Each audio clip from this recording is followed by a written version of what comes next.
Welcome to Friday. It is literally 12:40 p.m. on Friday. I've lost track of the date.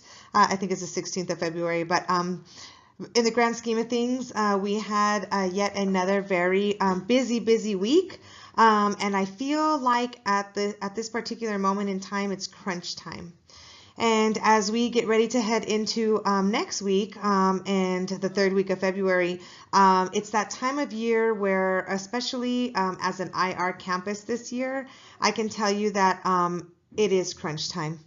And the more I am having to report and explain how everything is going to central office and the visitors that are coming in to assist us, our facilitators, the TEA assistants, all kinds of different things that are going on at this particular moment in time. And really, Canyon Hills Cobras, it's crunch time. And yes, I'm asking more of you. And yes, I'm going to be begging you for the next several weeks between now and STAR testing that you bear with us. And not only that you bear with us, but that you give it all you got. You know, we've talked about it. As I walk through classrooms and I go into different areas of our school and I'm working with kids, and believe me, I know that every single day we need to give it all we got. And at the end of what happens in terms of the status of our campus with regards to STAR and just accountability, I know that we can do what we need to do. And I know that with all of your guys' help and understanding that we will get there. So for everybody that has really been just in the trenches for quite some time now, right? This is my third week, and let me just tell you that I'm with you. And I'm standing next to you, and I'm doing everything that I'm asking you to do as well. So with that in mind, let's have a wonderful week. We are getting together as we look at this week. We are getting together, and we are going to be spending the really some very serious weeks together getting our kids ready for that STAR. So thank you for watching our weekly updates, and if you have any questions, as always, please let us know. What a busy week we have. For the first day of the week, we do have a particular slide about Monday, which is a district professional development day. So please make sure you're taking a look at that slide. Many of you already know where you are supposed to be. And so for those of you who are not sure where you're supposed to be, please feel free to let me know. But for most of us, we do know where we're supposed to be.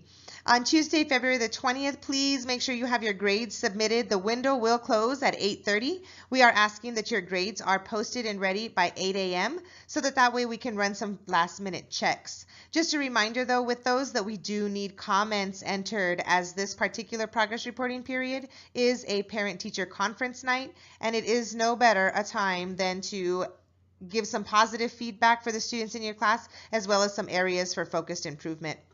Also, please make note that on Tuesday, February the 20th, we will be having a faculty meeting. It is a grade level focus that will be in the cafeteria from 3:05 to approximately 4 p.m. I do promise you that on Friday, you will be able to leave the school early, as we are going to be keeping you just a little bit later on Tuesday. And like I mentioned in the previous slide, we really need everyone to be in attendance and just to put forth that best effort as we hit crunch time. For Wednesday, the 21st, we will be having Wicker, which is, of course, one of our AVID strategies. It is going to be in room 604. And just a reminder that all teachers, we need you for the Wicker strategies, including our elective teachers. Remember that if you do come during your prep period on February the 21st, you will not need to come after school. However, if you are unable to attend during your prep period, please make sure that from 3:05 to 3:35, you are in room 604. Finally, we have a special slide dedicated to February 22nd, which is a parent-teacher conference early release day. And again, on Friday, February the 23rd, apparently we do not need anything specific listed on our weekly at a glance, because Friday is a name in and of itself. It keeps us busy all day long, and even though you don't have a list of things to do, Friday becomes overwhelming and in desperate need of a Saturday, similar to what we have going on right now. As many of us already know, last week I did remind everyone that on February the 19th, which happens to be Monday, and today is Friday, we do have a district staff development day. Just a reminder, if you are a new teacher or you did not attend the active learning framework put on by Engage to Learn over the summer of 2017, you are required to be in attendance. We will be starting our day here at Canyon Hills beginning at 8 o'clock in the morning all the way until 11. We'll be in the library, and there we're going to be doing a Beyond Classroom Management.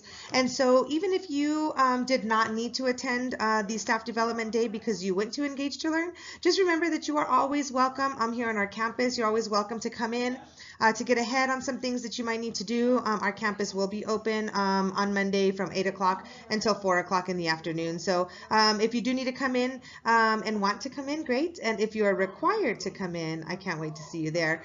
For the afternoon on that day, we will be going to the elevation training, and that is going to be at Burnett Elementary.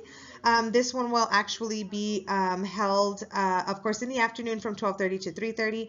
And again, if you are required to be in attendance on that day, you will be half day here and half day at Burnett.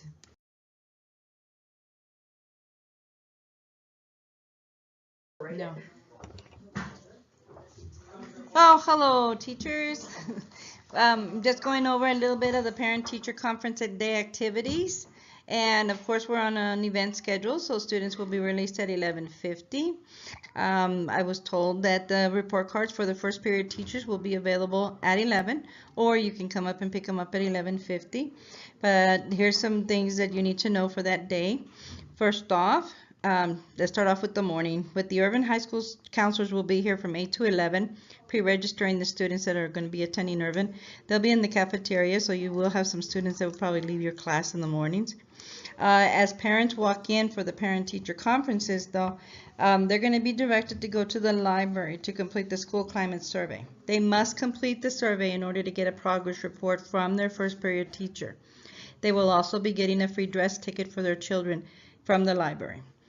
As of Friday, we only had 8.59% parent completion. We need to be at least at 60%. There's going to be 12 computers in there plus 2 laptops. And hopefully I'll get a little bit more computers to take in there so that the parents can fill out the climate survey and it'll be smooth sailing. Also, the other thing is CTA is going to handle their parent-teacher conferences a little better, a little different. We're going to refer those CTA to PLC room 201. They will complete the climate survey there on iPads being furnished by Cobra Tech, and then they will get their free dress pass there. Then I also prepared the parent-teacher conference sign-in sheets. I put about 4 of them in your mailbox already. And if you can return them to me that afternoon or the following morning, I'll go ahead and make copies for you, for your records. Now, as you speak to your parents, remind them if they made any changes of address or phone numbers, tell them to go see Miss Duncan so that she can update teams. And if they have an issue with attendance or they're in an attendance contract, refer them to Miss Tina Martinez. And the last thing I want to say is about the parent-teacher conference from 3 to 6. We're also going to be hosting a community and health fair in the cafeteria. So that means the gym teachers are going to be located in the middle of CTA hallway. We're going to have about 16 exhibitors in the cafeteria, and I'm hoping that parents will take advantage of it, and it's open also for you teachers to go and visit them too. And that's about it for the event schedule, and have a good day. Hi everybody. I did want to say thank you so much for all of the teachers who have been going down to the alternative room to meet with your students, to pick up work, to drop work off. As I look through the online spreadsheet, I'm able to see just all of the teachers who consistently are down there working with the kiddos. I do want to give a big shout out to Miss Quinones.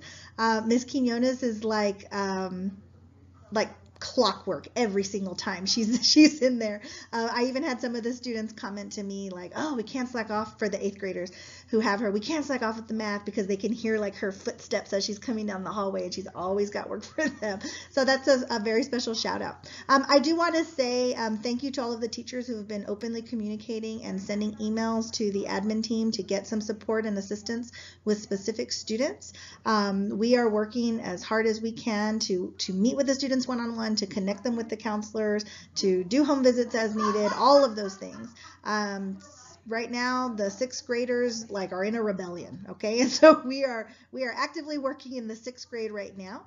I want to remind you that anytime that you are going to be out, that you leave explicit sub notes, and you just be aware that when we do have subs, when the cat's away, the mice will play. And so it is imperative that we have very clear structures, and that we, as I had put in the email, we are communicating by every means possible with families. We do have Parent-Teacher Conference Day coming up, and sometimes the kids who we wish their parents would show up, they don't show up, and so we can't wait on a day like that to try to make those that communication. And the last thing that I wanted to remind everybody of is, if you are going to submit an office referral, just please let the administrator know. We don't get an email alert when we get a referral submitted. It's like when we go into Teams, there's a little envelope there, but we're not in Teams with it popped open every day.